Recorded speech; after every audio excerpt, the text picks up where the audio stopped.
on est très heureux de pouvoir passer ce temps avec vous. Et on va écouter avec grande attention Jean-François. Et comme je vous l'ai dit tout à l'heure, si vous avez envie de participer à d'autres ciné-rencontres, vous laissez vos coordonnées tout à l'heure. Il y aura une dame là qui prendra vos coordonnées. Et puis on vous enverra un mail chaque fois qu'il y aura des rencontres. Donc je vais laisser la place maintenant à Jean-François. Et un grand merci pour sa venue. Oh non, mais ça va, vous avez déjà applaudi, ça va, c'est bon, j'ai été nourri, tout va bien. Alors, c'est la première fois que je monte sur une estrade, parce que là, je trouve que finalement, je vois un petit peu plus. Alors, c'est rigolo cette histoire, parce que ça fait longtemps que je veux venir à Montélimar. On était venu pour la projection de Gazelle. Ça va, Marie-Laure? Alors oui, j'ai Marie-Laure, j'ai ma maman, j'ai Auguste, Marie-Pierre, voilà, des petites têtes que je connais, puis je pense que j'en connais d'autres. Ah oui, Jaco, Agnès, voilà, ici aussi je connais. Bon, il y a des fois, il y a des têtes, je les ai pas vues depuis tellement longtemps. Mais non, tu n'as pas changé, mais je ne remettrai pas un prénom, c'est pas grave, on verra tout à l'heure. En tout cas, ça fait vraiment plaisir et je tenais vraiment à venir ici, parce que moi je suis resté quand même dans cette région longtemps, hein, entre 6 ans et... Ouh, papy, il fait le loup. Et 40 ans, je crois. Et en tout cas, ce qui est sûr, c'est que voilà, ça me tenait à cœur et puis j'arrivais pas à contacter. Et puis, en fait, Pascal Morin, un pasteur qui m'avait invité, j'ai eu Pascal qui me téléphone et qui me dit « Tiens, si on refaisait une projection… Alors, il me parlait du film Gazelle. Je lui ai dit « Écoute, on a un autre film qui est plus à la mode actuellement. » Ce Gazelle, c'était il y a quand même 8 ans. Et puis bah, il m'a dit bah, « Ok, ça marche. » Et puis du coup, voilà, nous sommes là ce soir. Et puis vous êtes très nombreux, très debout. Mais voilà, on fait comme on peut. Et si bien qu'on s'est dit qu'on reviendrait peut-être dans quelques jours pour refaire une avant-première. On verra, c'est suivant la demande. Si vous en parlez aux amis, tout ça, et dites-leur qu'il y a peut-être une possibilité de revenir. Peut-être pas pour Auguste et Marie-Pierre, ça fait un peu loin pour revenir. Mais voilà, ce sera avec plaisir en tout cas. Donc, on en a fait 70 des avant-premières avec ce documentaire. Là, on est allé aussi en Suisse. Alors là-bas, il y a eu beaucoup de succès aussi. Ça ressemblait un petit peu à ce qu'on vit ce soir. Et on était parti pour faire 4 avant-premières, puis on en a fait 20 au final. Ils ne voulaient plus me lâcher. Mais on se régale toujours autant. Et puis, bah alors quand même, évidemment qu'il y a une question qui revient très rapidement et en général qui est sur le podium à chaque fois, c'est que sont devenus les 4 criolos, évidemment. Et bien pour la première fois, vu qu'il y a du monde, je vous le dirai pas. Si? Ouais, non, de toute façon c'est une blague parce que je suis trop loin de la porte de sortie et si vous vous braquez contre moi tout de suite, ça va pas le faire. Donc ben ils vont bien. Et moi j'ai eu beaucoup de mal à avoir des nouvelles aussi parce que quand on est revenu, ça a été tourné en février-mars en 2019, donc on est l'été, en février-mars, parce qu'on est de l'autre côté de l'équateur, enfin tout est inversé là-bas. Et en fait, moi je sais que vous avez vu, hein, j'ai fait des grosses erreurs. Hein, et pour ceux qui ont fait des stages avec moi, ils disent mais Jean-François, mais qu'est-ce que tu as fait à un moment là, on t'a perdu, ben, je me suis perdu moi aussi. Vous avez vu ce problème de timing, à un moment que je regarde et puis je me dis ouais mais là c'est sympa mon histoire là. Je fais avancer les chevaux avec le regard et tout, j'ai vraiment kiffé les moments et qui m'ont mis vraiment dans l'émotion. Mais je dis, mais bon, il ne faut pas que je la joue égoïste, mon histoire. Et je me suis dit qu'à un moment, ben, peut-être que tant pis pour les images, et d'ailleurs je disais tant pis pour le documentaire même, on va enfermer les chevaux dans un petit paddock parce que je passe trop d'énergie, je passe trop de temps. Et si j'arrive pas à dresser ces chevaux, ben, ils vont passer à la méthode traditionnelle du palenqué. Et moi j'avais vu une jument qui était restée, donc qui avait été dénuquée. Alors, un cheval dénuqué, ben, il ne sert plus à grand chose. Alors en Argentine, ben, non mais de toute façon même chez nous, un cheval dénuqué, c'est fini pour lui. En tout cas, voilà, je me suis dit, bon allez, c'est pas grave, tant pis pour le documentaire. Moi je commençais à m'attacher vraiment à ces 4 petits chevaux aussi. Et du coup, ben, voilà, j'ai forcé les choses, j'ai commencé à plus être à l'écoute des chevaux, mais à l'écoute du planning.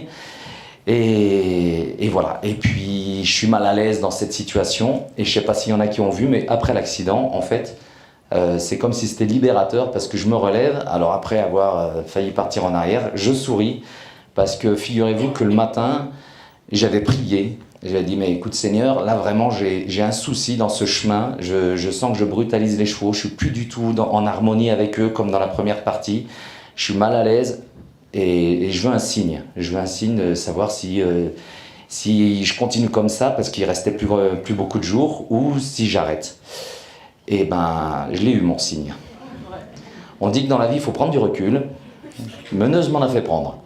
Mais c'était génial parce que imaginez-vous le documentaire sans cet accident, eh ben, j'aurais continué à avancer comme ça parce qu'après tout, une technique qui passe ou qui casse, ben, tant qu'elle passe, vous avez tendance à continuer. Et puis ben, là, elle a cassé et c'était excellent parce que là, du coup, pour la fin, j'ai peut-être pour la première fois de ma vie, alors que j'en avais entendu parler comme tout le monde, ben, le lâcher-prise, c'était quand même quelque chose d'intéressant à vivre. Alors j'en viens à mes catriolos qui, quand Florent m'a vu forcer les choses comme ça, parce que lui il voyait les images sur l'ordinateur, il me disait mais pourquoi tu fais ça? Parce que là je comprends pas, ta première partie elle était bien et on le voit, lui il vient un petit peu manipuler les chevaux, il dit c'était tout léger, c'était sympathique comme tout, puis là tu bouscules un peu trop peut-être. Et je lui dis ouais mais j'ai tellement peur qu'il passe au palanquet, c'est comme ça que ça s'appelle, ça veut dire poteau, ils n'ont pas été chercher très loin, la technique où on attache les chevaux jusqu'à les épuiser, tout ça.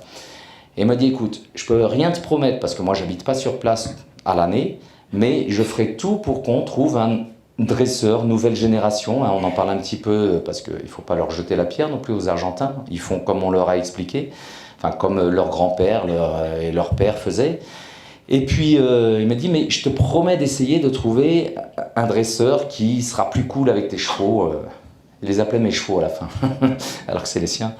Et puis, ben, ils ont fini par trouver, après 1 an, parce que là, on est quand même vraiment, vraiment au bout du monde. Hein. Quand je dis qu'on est sans connexion, il n'y avait pas de portable, il fallait faire 14 km de piste avant d'avoir le premier village. Et quand vous commandez un pneu là-bas, je le sais parce que de temps en temps on explosait les pneus là-bas parce qu'il y avait quand même beaucoup de cailloux, fallait des fois 3 jours comme peut-être 10 jours parce qu'il fallait retourner, enfin bon voilà, on est vraiment loin de tout. Et du coup, ben, ils ont fini par trouver un dresseur qui vient, Eduardo, le chef des gauchos, a mis dans un paddock les 4 chevaux, puis a dit au dresseur, ben voilà, c'est cela. Il y a un Français qui est venu courir un peu derrière, tout ça, on n'a pas trop compris. Mais voilà, ceux-là, ils sont à débourrer. Et le gars les a entrepris, et puis le soir, ils font le bilan avec Eduardo. Il dit alors, moi les chevaux, j'ai été les voir, je leur ai présenté l'école, ils ont presque mis la tête dedans. Il dit bon, ils n'ont pas trop l'habitude de ça en Argentine. Hein. Il y a des chevaux qui sont au service depuis 10 ans, notamment la mère d'élu. Vous voyez que c'est un peu dans les gènes. Hein. La mère d'élu, ils sont toujours obligés de l'attraper soit en la renfermant dans un box, soit en l'attrapant en lasso avec un autre cheval. Après 10 ans de service, c'est quand même étonnant. Et du coup, il dit, ben voilà, après l'école, j'ai mis la bride, après la bride, j'ai mis la selle, et puis ben, j'ai mis le cavalier. Il dit, mais vous êtes sûr que c'est ceux-là qui sont à débourrer? Alors ça, c'était une super nouvelle, parce que ça voulait dire qu'il n'y avait pas eu de combat, et voilà, donc...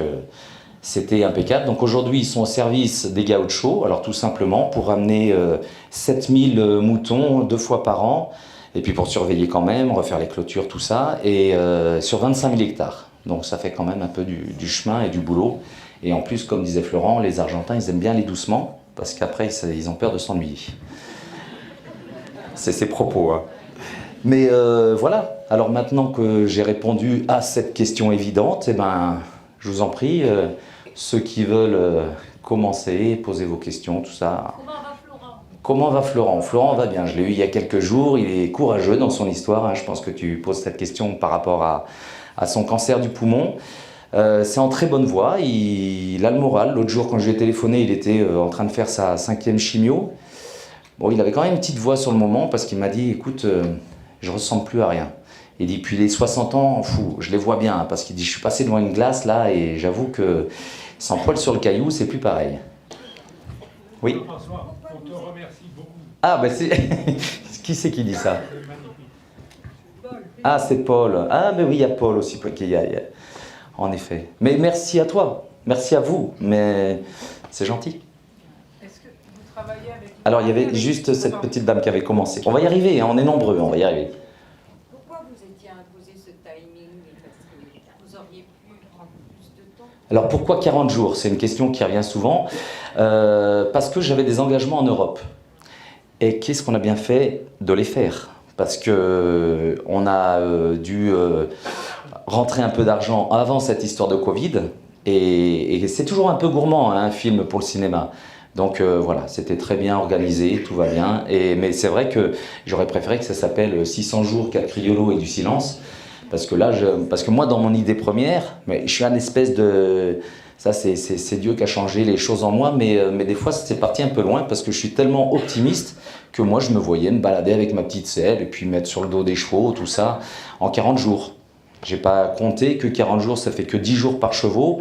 Pour un débourrage sur des chevaux explosifs comme ça, c'est un peu limite. Même pour des chevaux normaux, normalement, je prends plus de temps. Mais je sais pas, j'étais bien dans mon aventure, rempli de rêves dans ma tête, des paillettes partout. C'était génial, mais sur le terrain, c'était un petit peu plus dur après. Et c'est vrai que, comme je le dis dans le film, 4 chevaux en même temps. Et d'ailleurs, ma femme me disait souvent, ça fait un peu... Comment c'était déjà les anciens là? Comment? Colombo, merci. Ma femme me disait, et le pire c'est qu'elle a souvent raison, parce que moi justement je suis un peu dans mes rêves, et elle m'a dit mais franchement tu aurais dû prendre un cheval, parce que tu aurais peut-être pu prendre plus de temps et tout ça.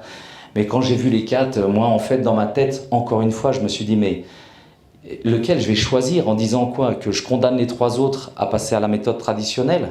Et voilà, ça c'était inconcevable pour moi, parce qu'il y a une autre question qui revient souvent, quel était celui que tu préférais? Alors, de loin, bébé, élue, mais franchement, c'était celle qui était vraiment la plus belle et qui me touchait quand je la regardais.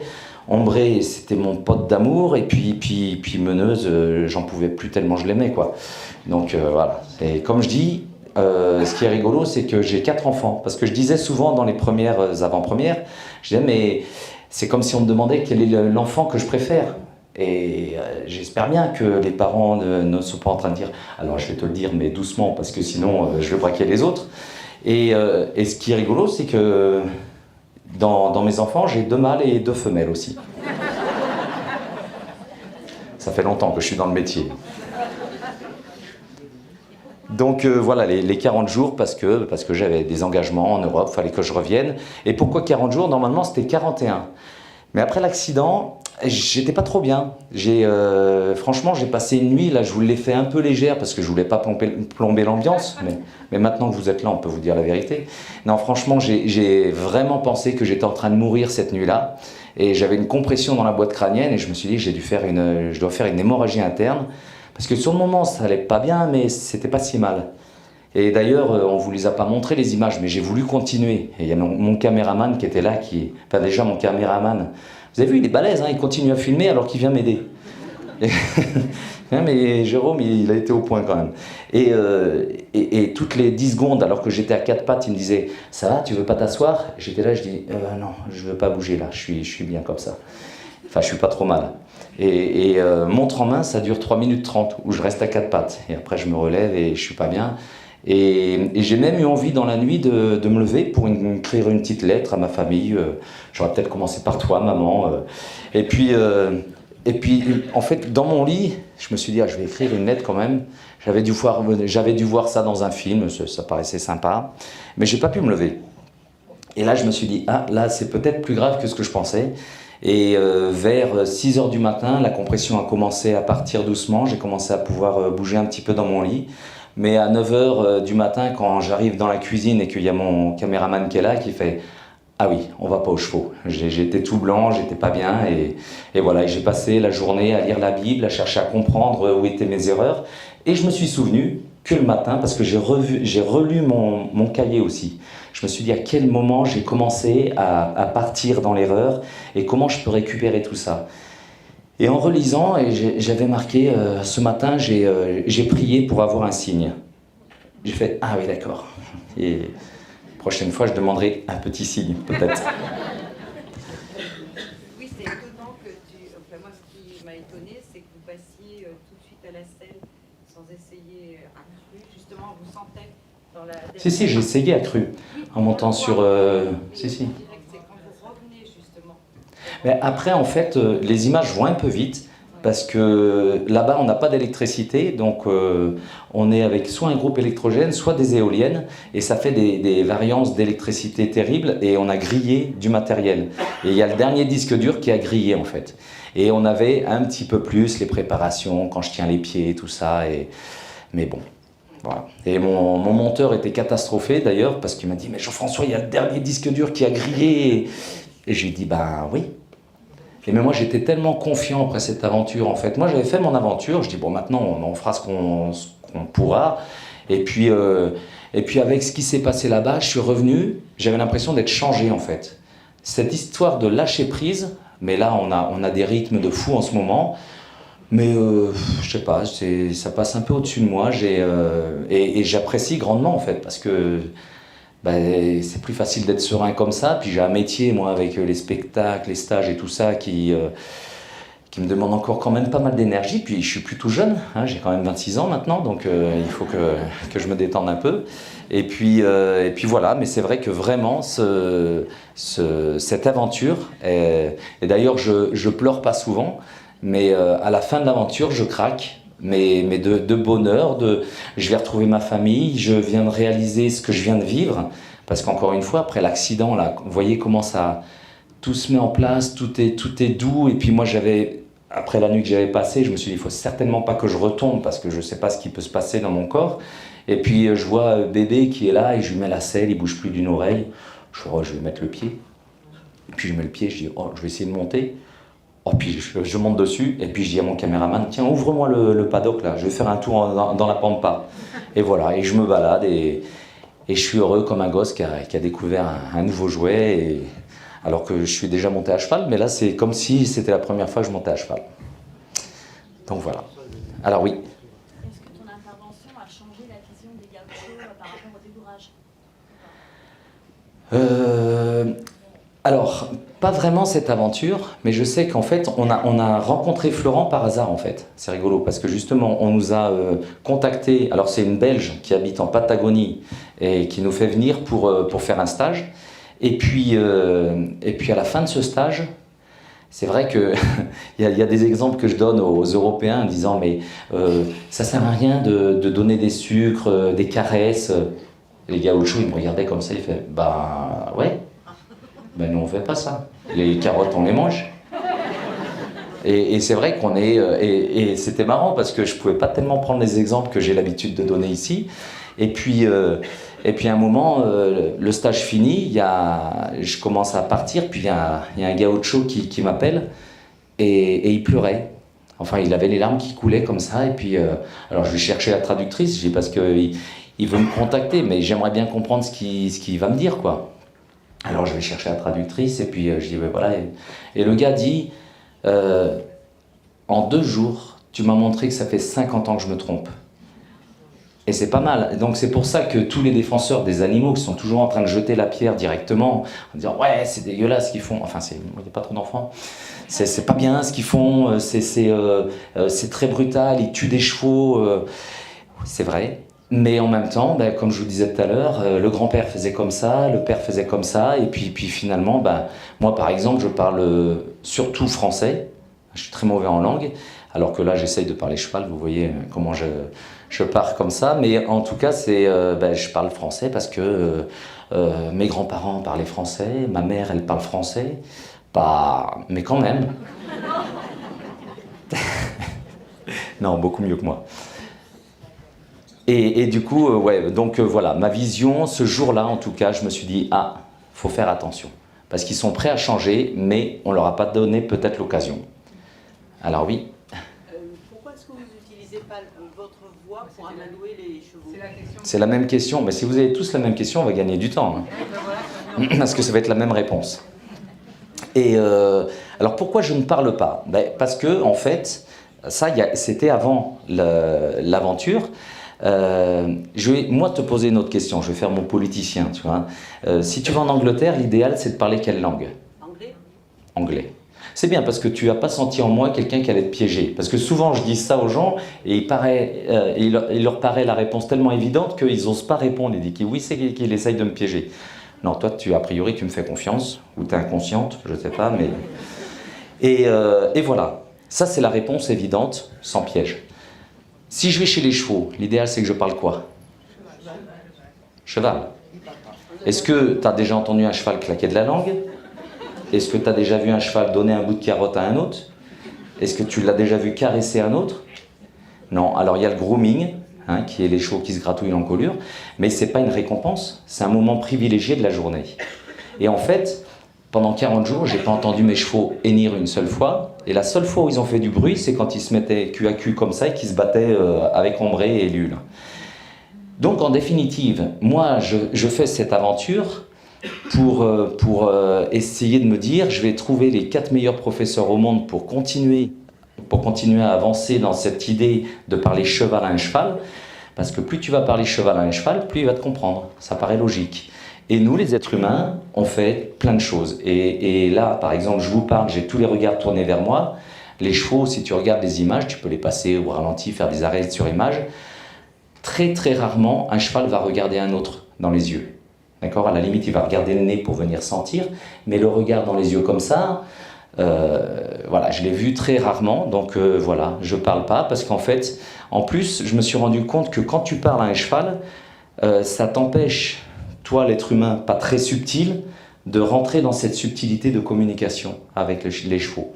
Et moi, ça fait juste 40 ans que je cherche un truc que j'ai trouvé là-bas, c'est être en harmonie avec les chevaux. Alors il y a beaucoup de gens qui me disaient, mais non, mais moi j'ai vu des spectacles, et puis on était touchés par ta relation. Mais moi, pour être honnête, ben, je sentais que j'avais pas encore ce truc, et je me suis dit, ben, peut-être que je manquerais toujours de talent.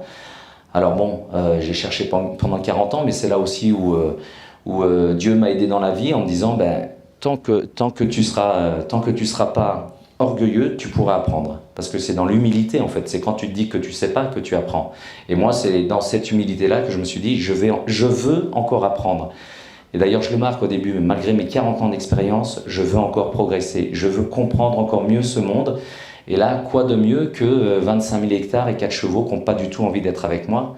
Parce qu'il y en a qui me disent, mais ils ne sont pas vraiment sauvages. Vous avez raison, ils ne sont pas vraiment sauvages. Sauf qu'il y en a 2 sur 4 qui ont été quand même attrapés au lasso, ligotés et castrés à vif. À la limite, comme je dis, mieux vaut un cheval sans expérience qu'un cheval avec une mauvaise expérience. Et étonnamment, regardez qui me sent la main le premier, c'est Ombré. Alors bébé, lui après, il est monté en agressivité. Et quand même pendant l'aventure, ben, c'est Ombré qui est resté le plus explosif jusqu'à longtemps dans l'aventure. Et bébé qui a quand même essayé de m'attaquer. À un moment, je suis à 2 doigts de prendre un coup de pied. Hein. Vous voyez les images où le cheval s'arrondit et ça peut partir très vite. Quand vous voyez, quand je touche les fesses de meneuse, le coup de pied, je m'y attendais pas du tout. Hein. Alors, quand même, je restais sur mes gardes, mais voilà quoi. Et voilà pourquoi je parle pas, contrairement à ce soir, où je parle beaucoup. Et 40 jours, c'est comme Jésus dans le désert. Alors, c'est rigolo parce que dans la Bible, 40 jours, c'est le temps de l'enseignement. Et moi, j'allais vraiment là-bas pour être enseigné, donc voilà, tout va bien. Et c'est vrai que là-bas, il m'est arrivé des choses que j'ai jamais acceptées dans ma vie. C'est, par exemple, d'accepter d'être inefficace. Et il y a un jour, ça marche pas du tout. Et je reviens, alors on avait le temps de discuter avec mon caméraman, et puis il me voit sourire un peu bêtement. Et puis il me dit, mais aujourd'hui, ça n'a pas avancé du tout. C'est la première journée où tu n'as plus d'évolution. Et je lui dis, ouais, mais t'imagines, peut-être que, puisque je suis là pour être enseigné, et ben peut-être que c'est pour me dire qu'une fois dans ma vie, il faut que je me rende compte que accepter d'être inefficace, et ben c'est génial. Il me regarde comme ça, il me fait, ah ouais, d'accord. Et puis on rentre, le lendemain on y retourne, c'est encore pire. C'est encore pire parce que les chevaux ne se tournent même plus comme ils se tournaient au début, donc j'ai plus du tout de regard. Dès que je m'approche, ils partent, mais sans même me regarder, contrairement au début où ils étaient un peu effrayés. Parce que là, ils me connaissaient un petit peu, donc ils ne se méfiaient pas, et ils partaient. Et toute la journée, j'ai fait ça. Et je rentre, et je souris à nouveau. Et là, Jérôme me dit, alors hier, ok, t'acceptes d'être inefficace, mais aujourd'hui, qu'est-ce qui s'est passé? Parce que c'est encore pire. Et je lui fais, mais je remercie le Seigneur de m'enseigner dans ce sens-là. Parce que s'il m'avait demandé tout de suite d'accepter de faire marche arrière, ben, ça aurait peut-être été un peu difficile à avaler la pilule. Mais là, Hier, j'apprends à être inefficace, pardon, et aujourd'hui, j'apprends à faire marche arrière. Je lui dis, c'est génial l'enseignement, il est vraiment dans le bon sens. Et il me regarde et fait, ah bon, d'accord. Il est gentil, Jérôme, hein, c'est un amour. Et le troisième jour, on retourne, mais quand même, moi, dans ma tête, je me dis, alors aujourd'hui, peut-être je vais même pas trouver les chevaux. Ah oui, à force. En plus, là, Florence foutait bien de ma tête, parce que, à un moment, même Azucena, qui parle bien français, mais quand même, elle a des petites lacunes, et puis quand je dis, j'ai accepté d'être inefficace, elle me regarde, elle bug un peu, elle fait, d'être inefficace. Donc, elle s'assure d'avoir bien compris. Et moi, j'étais content, je dis, ouais, ah d'accord. Puis elle aussi, elle explose de rire. Puis Florent m'attendait un peu au virage, vous avez vu la relation qu'on a à ce moment-là, et quand le lendemain, je reviens, il me dit alors, aujourd'hui, qu'est-ce que tu as appris? Parce que hier, tu as appris à être inefficace. Et je dis, aujourd'hui, je suis content, j'ai appris à faire marche arrière. Et là, il explose de rire, il dit, ah ben dis donc, en 40 jours, tu vas aller loin, hein. Donc voilà, mais ça c'était bien parce qu'il m'aidait aussi à dédramatiser certaines situations. Et le troisième jour, j'avance et je vois en esprit deux aimants qui se repoussent en fait. Tu sais, les aimants, ils peuvent s'attirer, mais si tu le tournes, ils se repoussent. Et ça faisait exactement l'image que j'avais eue la veille où j'avais fait marche arrière. Les chevaux ne me regardaient même plus. Et quand j'avançais sur eux, ils s'écartaient, ils se stabilisaient pour manger. Et puis je me rapprochais, et à nouveau, mais sans même me regarder. Et en allant les chercher le troisième jour, je vois cette image, et je sais que Jésus parlait souvent en parabole, hein, avec les histoires de blé, tout ça, et puis je me dis, tiens, on dirait une espèce de parabole qui me parle, et je dis, mais ça veut me dire quelque chose. Il y a quelque chose là, à ce moment-là, qui est pour me guider. Et puis, je vois une main qui tourne l'aimant, et à ce moment, l'autre aimant est attiré, et là, ça marche. Et puis j'essaye de comprendre cette parabole. Moi, il faut m'expliquer tranquillement. Je ne sais pas si j'ai des profs qui sont là dans la région, dans la salle, c'est possible, parce que, comme je disais tout à l'heure, j'ai quand même été à l'école. Et je me suis dit, je ne vais quand même pas me tourner pour aller voir mes chevaux. Mais des fois, le fait de montrer le dos, ça peut les rassurer. Et en même temps, je me disais, mais non, ça sonne faux, c'est pas ça. Et puis d'un seul coup, je réalise qu'en fait, les aimants, c'est positif ou négatif. Et je me dis, ah mais c'est ça en fait, c'est que dans ma tête, ça faisait 2 jours exactement que je me disais que ma famille me manquait.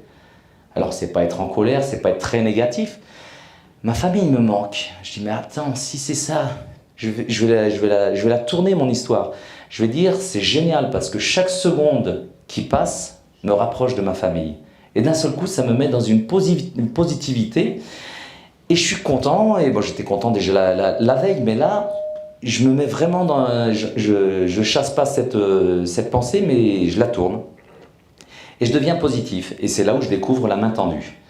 Et la main tendue, c'est un geste que je cherche depuis toute ma carrière. Et c'est vrai que...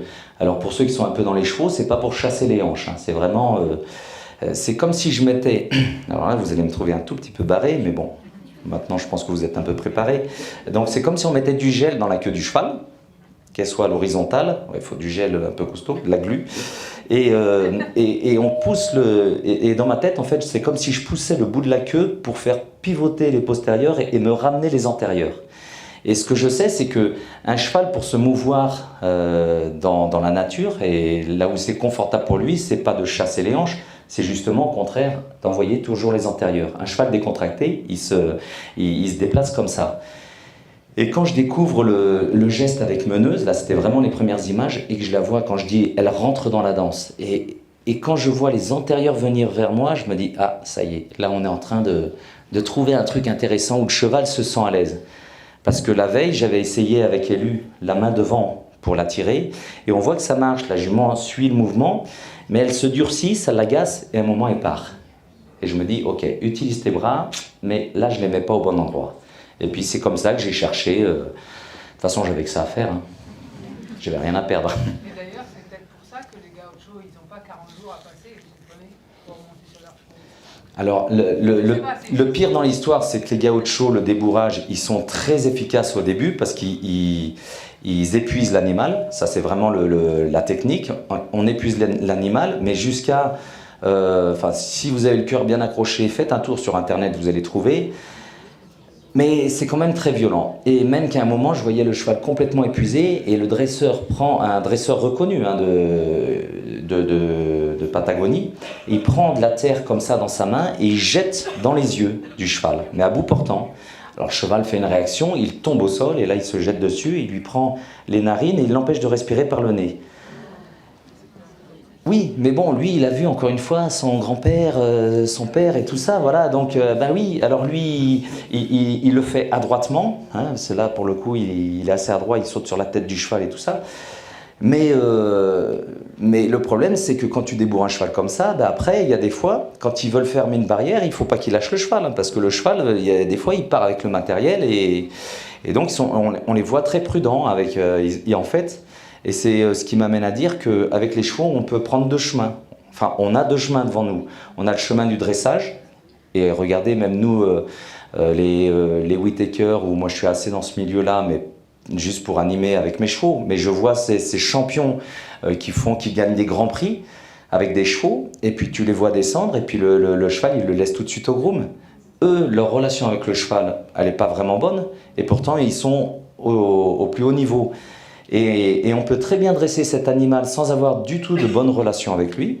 Comme aussi, on peut regarder la mère d'élu qui se fait attraper au lasso, mais après la journée elle bronche plus, hein, elle est très à l'écoute et tout. Et on peut avoir une très belle relation avec son cheval sans le dresser du tout. Donc en fait voilà, pour moi, c'est pas forcément en même temps qu'on a... Enfin, c'est pas... Il n'y a personne qui mènera. Hein. J'ai bien compris. Ça peut être dissociable. Mais en même temps, ça peut être aussi, et je le conseille, parce que moi, le premier, je fais du dressage. Tu ne vas pas voir un cheval coucher un autre cheval dans la nature. Donc j'ai bien une partie dressage, mais c'est vrai que de plus en plus, et surtout après cette aventure, le dressage, j'essaye de le mettre bien après. Hein, et construire la relation vraiment avant, et après on gagne du temps aussi. Oui, mais ça paraît logique. Et après, eux, ils ont des chevaux dressés, mais il ne faut pas qu'ils les lâchent. Oui, petit bonhomme. Le premier jour, vous avez fait combien de kilomètres avant d'arriver? C'est marrant parce que alors la question, c'est le premier jour, combien vous avez fait de kilomètres? Beaucoup. Et pas que le premier jour. Et j'avais amené 2 paires de baskets et elles étaient flinguées toutes les deux après l'aventure. Et c'est marrant parce que quand Florent m'avait... oui, parce que le fait de le rencontrer par hasard, en fait, c'est que dans un stage qui était organisé par la Belge, j'ai commencé tout à l'heure, j'ai pas fini, et ça m'arrive souvent, et elle dit, mais chez moi c'est trop petit en fait, on est victime des inscriptions, un peu comme ce soir. Elle dit, donc il faudrait qu'on déménage dans le campo de mon voisin. Il dit, mais vous le connaissez peut-être parce qu'en fait c'est un chanteur français. Elle dit, bah alors, chanteur français, Patagonie, Florent Pagny. Et du coup, et c'est là-bas que j'ai rencontré Florent, et puis je lui ai exprimé mon rêve de rencontrer des chevaux sauvages à l'origine, et puis c'est après qu'il m'a téléphoné en disant, voilà, mais moi, ils ne sont pas vraiment sauvages, il y en a 4, mais il faudrait les dresser. Et du coup, et d'ailleurs on le voit, au début, lui dit, mais moi je te les mets là si tu veux, les chevaux. Hein. Il dit, mais il faut que je te mette une balise Argos. Alors je sais pas si tu sais ce que c'est, mais c'est une balise, tu sais, qu'on met sur les gens qui risquent de se perdre, comme un truc GPS, quoi. Et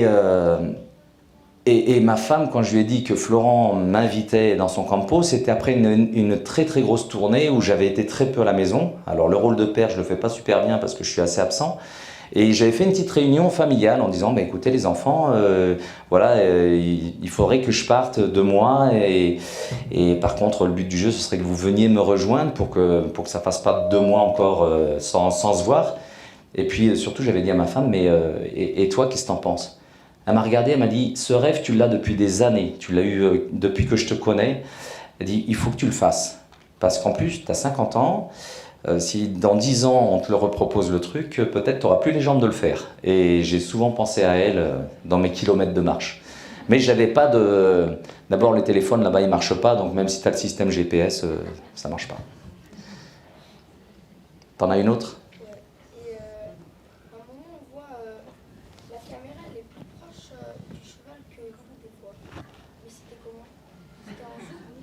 Oui, Exactement, il a raison, hein, il a bien observé, il dit la caméra des fois elle était plus proche que moi, et lui il avait une longue focale. Moi si j'avais eu un bras longue focale ça m'aurait arrangé des fois. Mais d'ailleurs c'était un problème au début, parce qu'au début il avait tendance à effrayer les chevaux, parce qu'il se mettait un peu derrière les buissons, pour justement pas les effrayer, mais des fois les chevaux s'approchaient du buisson et d'un seul coup ils tombaient sur lui, quoi. Donc ça c'était des petites blagues qui les ont pas vraiment amusés. Mais à côté de ça, après, ils se sont habitués aussi à notre présence, au caméraman et à moi. Donc petit à petit, voilà. Et ce rapprochement a été plus facile aussi à gérer. Et ce qui est rigolo, c'est que vous voyez aussi dans le documentaire, au début on arrive dans la pampa et puis on découvre. Et puis au bout de quelques jours, on se rend compte qu'à chaque fois qu'on arrive, il y a un oiseau qui fait un drôle de bruit. Et on l'appelait la balance. Parce qu'en fait, je pense qu'il avertissait tous les autres animaux. Et on ne voyait pas vraiment d'animaux. Le lama sauvage, on l'entendait très, très au loin. Et puis on n'arrivait surtout pas à l'approcher.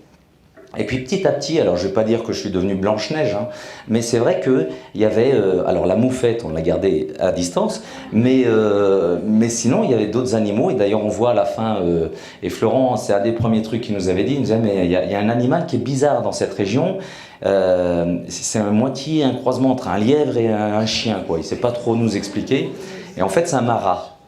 Un marat, donc c'est un gros rongeur, et ils sont toujours par deux normalement, puis alors c'est rigolo parce qu'ils avancent comme ça, puis hop, quand ils nous voient, mais même des fois on les voyait super loin, ils s'arrêtaient, et puis ils s'asseyaient ensemble, ils faisaient tout ensemble, ils repartaient ensemble. Et puis là en fait on a alors je pense que c'est un vieux qui doit être veuf, ou je ne vais pas vous faire pleurer, hein, mais normalement ils sont en couple toute leur vie, voilà, et là il est tout seul. Et lui, j'ai même pu le filmer avec mon téléphone, il était à 5 mètres de moi, alors qu'au début on ne pouvait pas les approcher à moins de 200 mètres, quoi. Donc c'est ça qui était rigolo. Il y avait aussi un moment, je me suis vraiment posé la question avec le guanaco, et j'ai essayé de passer à travers les fils pour essayer la main tendue sur le guanaco, mais pas pareil. Alors attendez, parce qu'on va essayer de faire participer un peu tout le monde quand même. Vous êtes très présents là, hein, mais c'est gentil. Alors oui. Et pourquoi j'ai pas pris un cheval? Il y a même mon père, quand il a vu la première fois le documentaire, il m'a dit mais pourquoi t'as pas pris un petit peu des croûtons de pain ou un truc comme ça? C'est vrai qu'on serait tenté de tricher. Parce que je veux apprendre encore plus. Donc en fait moi je fais exprès d'être dans cette fragilité, et ce que je veux c'est ne pas être aidé. Et moi ce que je voulais c'était vraiment d'avoir cette capacité tout seul à essayer de les attirer, de les concentrer, tout ça. Je voulais pas faciliter l'histoire, parce que c'est sûr que avec un cheval et pour les baskets et pour attirer les chevaux, pas que je m'approche là en fait, et ça aurait aidé évidemment, mais moi je voulais pas être aidé, je voulais vraiment essayer de trouver les subtilités qui me manquaient pour obtenir l'harmonie. Et avant cette aventure, je disais dans les stages, pour être honnête, j'ai jamais vraiment encore découvert l'harmonie avec les chevaux. Je sentais que je faisais vite du dressage ou des trucs comme ça, qui fonctionnent, mais il me manquait un truc. Et là, quand je fais avancer les chevaux juste au regard, ça c'est le premier moment qui est incroyable pour moi, parce que je pensais pas que c'était possible. À ce moment-là de l'aventure, je peux pas toucher les chevaux. Et quand je les regarde, je peux les faire venir. Ça paraît incroyable, jamais de ma vie de dresseur, je pensais qu'il y allait y avoir ça. Alors il y a eu ce moment-là qui a été, surtout la dernière c'est Élu.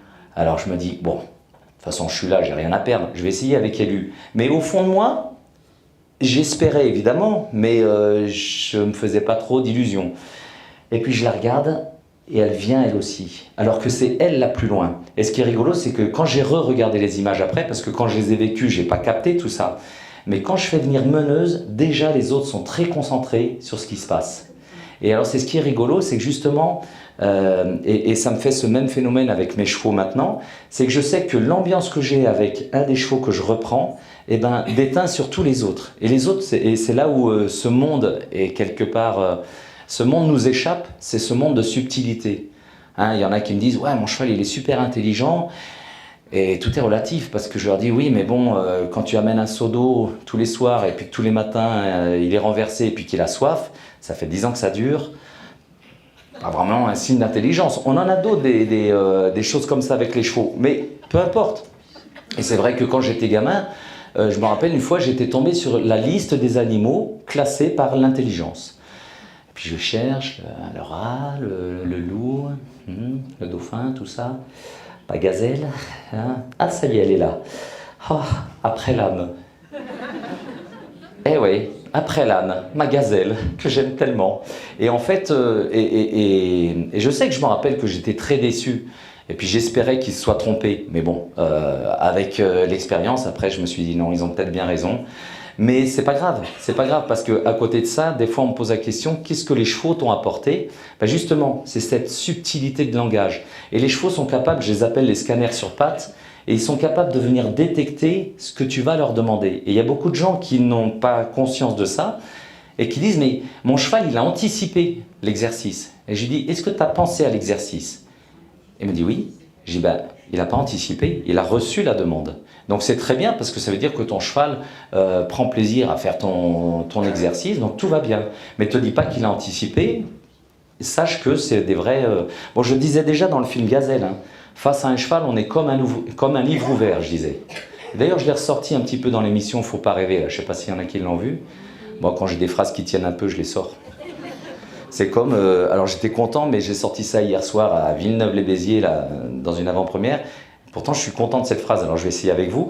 Et justement, par rapport à cette histoire de main tendue, j'ai dit, un cheval qui te donne ses antérieurs te donne son cœur. Ah, merci. Parce que là-bas, il y a eu zéro réaction. Hein. Dis-moi, qu'est-ce qui fait que tu as changé ta manière d'approcher les chevaux? Qu'est-ce qui fait que j'ai changé ma manière d'approcher les chevaux? Eh ben, c'est d'arrêter de me dire que je savais tout. Ça, c'est sûr. Et encore une fois, et ça, je dirais que c'est Dieu qui m'a enseigné l'humilité. Parce qu'à chaque fois que, dans la vie, à chaque fois que je me la pétais, comme on dit, je prenais une claque. Mais comme j'étais pas croyant, j'étais un peu fataliste. Je me dis, ben voilà, j'ai fait un peu un spectacle qui se passe bien, par exemple. Je sortais un petit peu comme ça. Oui, un autographe, bien sûr. Voilà. Une photo? Pas de problème. J'étais vite comme ça, je m'en rappelle. Et d'ailleurs, ça avait mis des tensions avec les autres artistes, mon frère y compris, et je supportais pas qu'on fasse comme moi, par exemple, ou qu'on commence à faire la liberté, alors qu'à l'époque, il y avait Frédéric avec Templado qui est arrivé, Jean-Marc Imbert avec Nikito, tout ça, et c'était des super spectacles. Mais moi, ça ne me faisait pas plaisir. Bah non, moi, je voulais rester seul au monde, avec ma petite gazelle sous le bras et ma peau de bête. Même si mon costume ne ressemblait pas à une grande star, voilà, je me sentais une grande star. Et puis là, je bloque un peu, je fais du dressage, ok, parce qu'il y a une personne hier qui m'a dit « mais que tu crois en Dieu ou pas, tu faisais du spectacle avant ?» J'ai dit « ouais, mais pour être honnête, je sais qu'avant, j'étais tout de suite dans ce chemin du dressage, comme on a parlé tout à l'heure, ça peut marcher. » Et puis c'est vrai que cette conversion, bah, c'est ce qu'on explique dans le film Gazelle encore, elle m'a complètement chamboulé, d'ailleurs elle m'a amené à... J'allais dire à retrouver mon frère parce qu'on avait des tensions et je suis arrivé, un jour j'ai dit écoute, je crois en Dieu et je veux qu'on se réconcilie.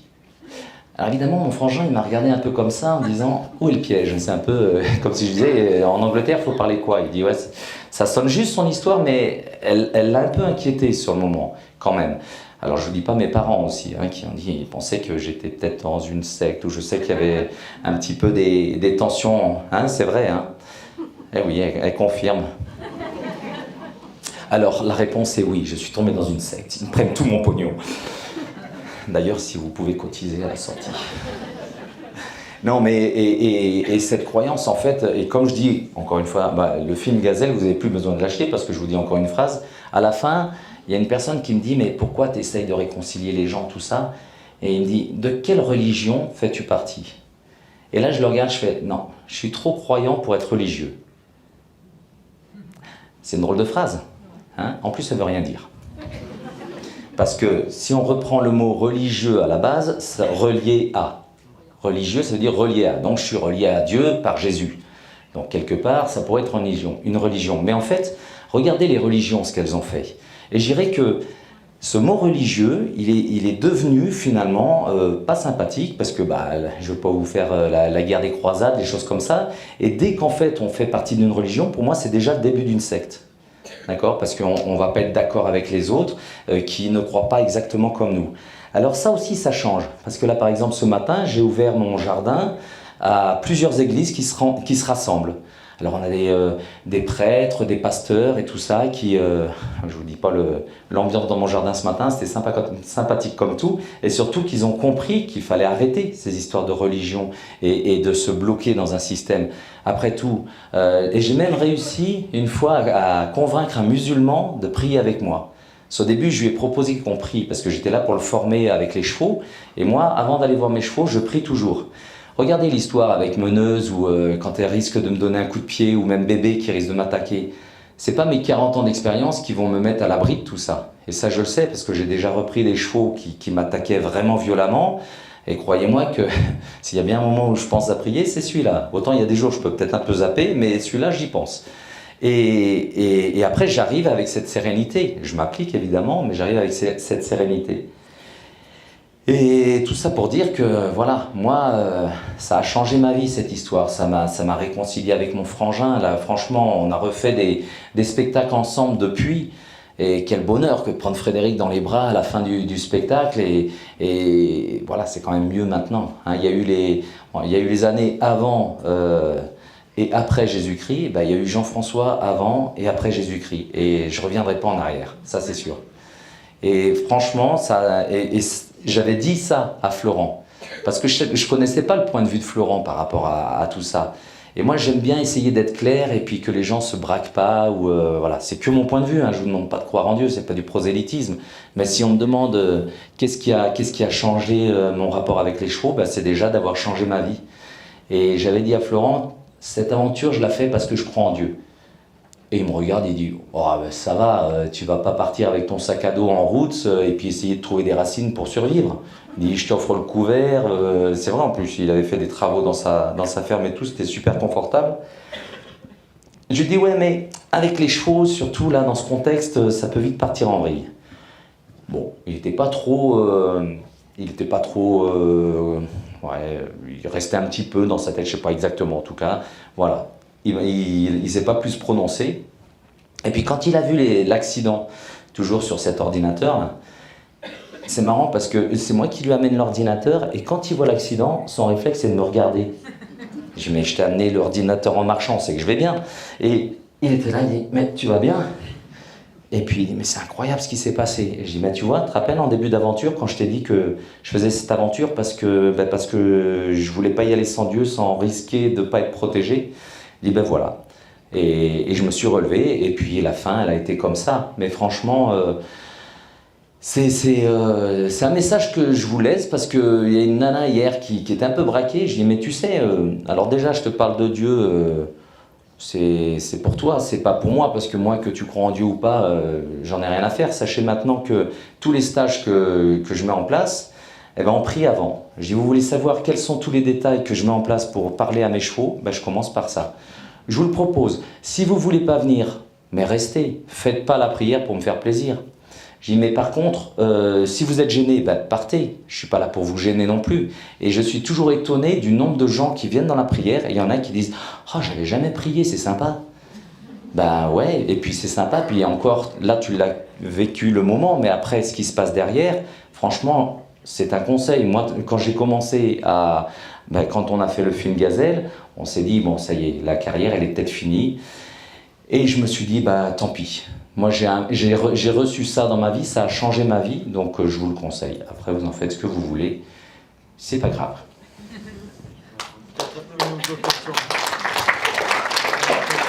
On fait une dernière question? Allez, on va là-bas.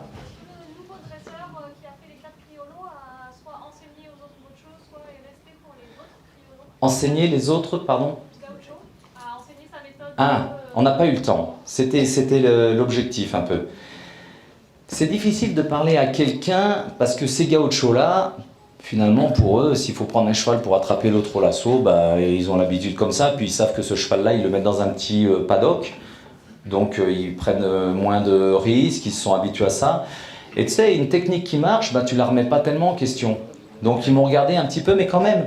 Il y a une image à un moment dans le film qui est très symbolique, c'est qu'on voit les deux gauchos qui sont adossés à la barrière, et puis on voit Élu le poteau, le fameux poteau palenqué, et moi de l'autre côté. Et tout ça en liberté. Et peut-être que là, dans leur tête, il y a un moment, ils se sont dit, tiens, c'est rigolo parce qu'il a notre matériel juste devant lui et il ne l'utilise pas. Et au contraire, il laisse la liberté au cheval de tourner autour, tout ça. Alors après, je sais pas, mais ces gauchos-là, ils ont leur vie, ils sont installés comme ça, tout va bien. Après, ça n'a rien à voir avec le gaucho qui paye sa place dans un stage. Parce que lui, déjà, il se dit, tiens, ce Français, il a peut-être quelque chose à m'apprendre. Et c'est là où finalement, lui, il arrive. J'ai une personne une fois qui me dit « Oh là là, mais j'ai suivi ton stage, mais tu es très pédagogue et c'est génial ta façon d'enseigner. » Je dis « Parce que moi, je suis prof d'école et j'ai pas ça avec mes élèves. » Et je dis « Ouais, mais attends, moi, les miens, ils payent pour venir. Les tiens, non. » Et je sais parce que moi, j'ai jamais payé pour y aller à l'école. Mais bon, j'ai fini dans les chevaux aussi. Allez, une dernière alors. Merci, c'est gentil. Ouais. Merci pour votre fille. De rien. J'ai une question, il y a quelque chose que je n'ai pas très bien compris. Toute la première partie du film, dans votre relation avec les quatre criolos, c'est une partie qui est très belle, justement. Et puis après, vous êtes un peu précipité par le timing et vous avez cet accident. Mais ça, c'est au moins, je sais plus, au 35e jour. Donc après, vous changez votre façon, vous lâchez prise.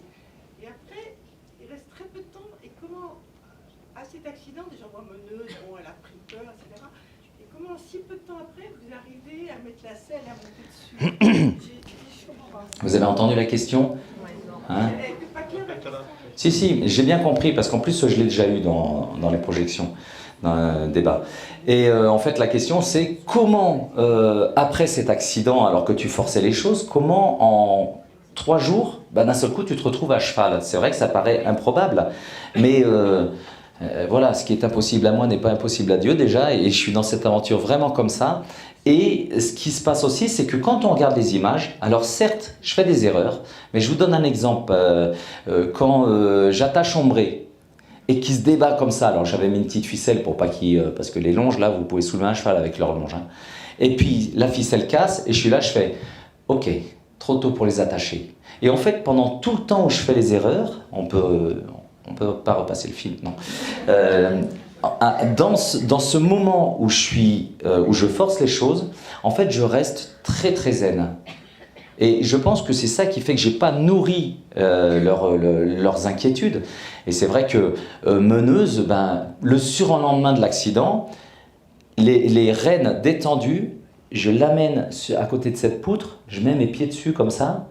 Je fais n'importe quoi, hein, je ne vous conseille pas forcément, ça m'est venu comme ça. Je fais ça et regarde bien ce qui se passe. Je marche sur la poutre, je saute et les rênes détendues, hop, elle vient. Alors que quelques jours avant, je ne sais plus exactement quand, juste le fait de faire tomber le licol devant elle, elle explose et elle part, elle amène tout le monde. Eh bien, c'est possible. Mais j'ai pas vraiment la réponse à tout. Hein. Moi, je vous ai jamais dit que j'avais la vérité ni quoi que ce soit. Et comme cette histoire de main tendue, eh ben, je m'imagine cette queue tendue à l'horizontale comme ça. Et j'ai pas... non. Et quand je découvre ça, encore aujourd'hui, je sais pas vraiment l'expliquer. Mais ça marche. Alors, voilà quoi. Alors, normalement, on avait dit que c'était la dernière. Bon, allez. La dernière des dernières des dernières. Non, je ne suis pas retourné en Patagonie, mais on a un projet encore avec Florent, mais sauf que ça, c'était avant sa maladie. On devait en parler cet été, mais je ne vais pas l'embêter avec ça. Mais le but du jeu, c'était d'amener des gens un petit peu en pèlerinage avec moi et puis leur faire découvrir les chevaux, tout ça. Alors, n'envoyez pas de mail à ce propos, je me suis fait gronder par ma femme. Elle m'a dit, mais il y a une fois, j'ai dit, voilà, on a ce projet-là, et elle a reçu plein de mails, elle m'a dit, qu'est-ce que tu as raconté encore? Donc voilà. Vous voulez qu'on reste copains? Soyez sympa. Ok? Mais oui, mais on a fait une vidéo une fois comme ça, et pour son anniversaire dans la tournée, et c'était sympa comme tout. Il n'y a pas de souci. Et il le sent, hein, il l'a dit d'ailleurs dans son dernier message qu'il était soutenu, et il vous remercie pour vos textos, vos mails, vos Insta. Il faut montrer ce film au gaucho là-bas. Eh bien, il est prévu qu'on aille faire à Buenos Aires, mais bon, voilà. Pour l'instant, chaque chose en son temps. Alors, moi j'ai une dernière chose à vous dire, on va s'arrêter là, parce qu'on n'est pas vraiment chez moi. Et comme disait ma grand-mère, eh ben, vous êtes bien mignons.